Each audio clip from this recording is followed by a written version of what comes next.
Para sa akin po, very magical po yung journey ko yun. Kasi bigla na lang po binigay sa akin.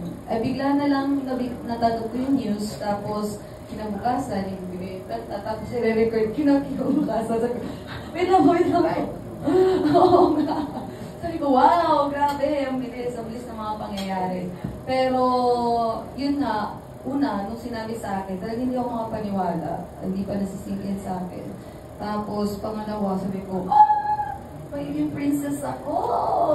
And knowing Disney, alam natin, lahat yan, lahat mga Disney princesses, very timeless yung story nila, and for me to be part of it, talagang dream come true talaga para sa akin. Snow White pa,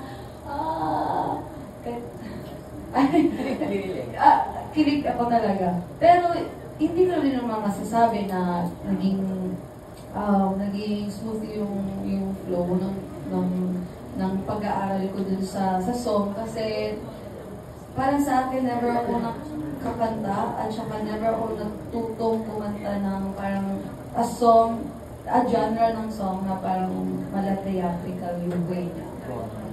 Mga ganun. So, parang binigyan ako isang araw para mag-prepare. So, thank you, Miss Annie. Thank you po, Miss Annie, yung isa sa mga vocal coach ko dahil tinulungan niya po talaga ako na mairaos yung kantang nasa anong hiling.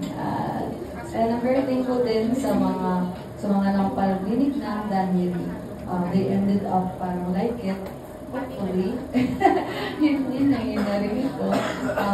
Kaya maraming salamat. Sobrang talagang very blessed talaga. Kahit pa paano, naranasan ko maging prinsesa.